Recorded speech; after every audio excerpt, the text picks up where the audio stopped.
Hello, Professor. My name is Moudar. I'm a business management graduate from Damascus, Syria. In this video, I'm going to try to explain some of the concepts we have learned so far in the module.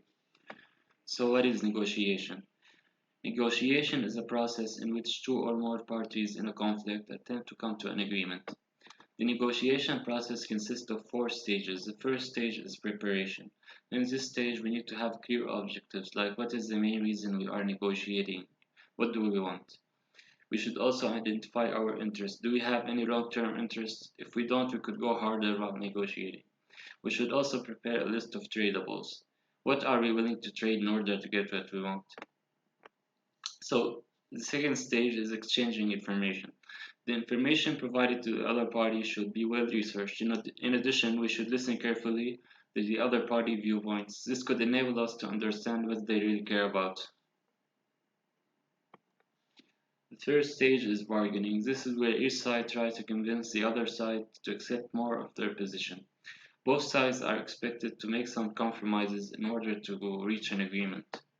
The final stage is closing and commitment. This is where the agreements are finalized and, if necessary, specifics will be written in a contract. So, how does communication become part of the negotiation process? Negotiation, in its essence, is a back and forth communication in order to reach an agreement. Therefore, an effective communication means an effective negotiation. It is important for a negotiator to have both verbal and non-verbal skills, as well as listening skills, in order to be able to clearly translate his thoughts and ideas to the other person he is negotiating with.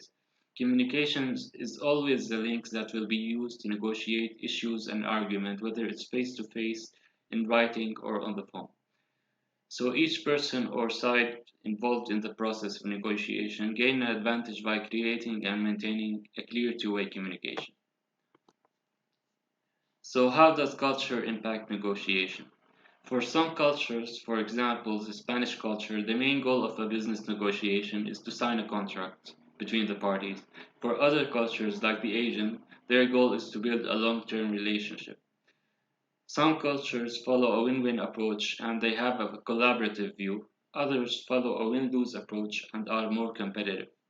Some cultures are formal and others are informal. For example, in the American culture, it might be considered friendly to call someone by their first name, unlike the German culture, which could be considered disrespectful. When it comes to communications, some cultures are direct, others are indirect. For example, when an Asian say we will think about your deal, he means we're not interested. When it comes to time sensitivity, some cultures tend to discuss multiple issues at the same time. Others prefer to discuss one issue at a time. Some cultures show their emotion at the negotiation table, while others hide their emotions and feelings when negotiating. When it comes to agreements, in some cultures it would be specifics, in other cultures it would be general. Agreement building. Some cultures follow a bottom up where it starts from an agreement on general principles and proceed to specifics. In other cultures it is the other way around. Team organizations. Some cultures emphasize the individuals while others are more group oriented. Risk taking. Some cultures are risk taking while others rather avoid the risk. Now I'm going to try to talk about the Thomas Skillman conflict model. The model consists of five sectors: competing, avoiding, collaborating, accommodating, and compromising.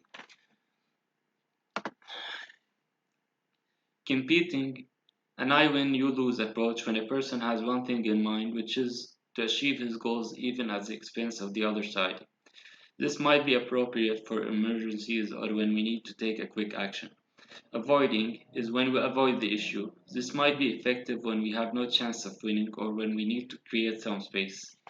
Collaborating, a win-win approach, when we try to find alternatives to make room for ideas for everyone who's involved. This might be effective with complex scenarios when we need to think outside the box and find solutions. Accommodating, a new win I lose approach, when we cooperate to a high degree. This might even be at our own expenses or working against our goals. This could be effective when the other side is an expert or with someone that have better solutions than us. This would also help preserving future relationships. Compromising, a lose-lose approach, where we get something and we give up something in return. This could be used when both sides have similar goals or there is a need to find a timely solution. So, how can we include the six cultural dimensions in our understandings of the complexity of cross cultural negotiations? When negotiating with someone from a high power distance country, this person might be the beginning of a chain of people that we might have to deal with. So, we're not directly negotiating with a decision maker.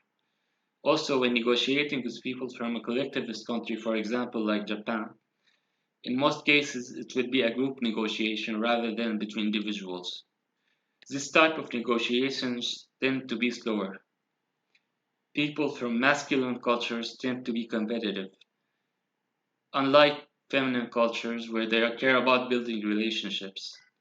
Also, people with low uncertainty avoidance, for example, Americans, tend to be okay with uncertainty, unlike high uncertainty avoidance cultures where they pay much attention to planning and they are not comfortable with surprises. So, thank you so much, Professor. I hope you liked the presentation.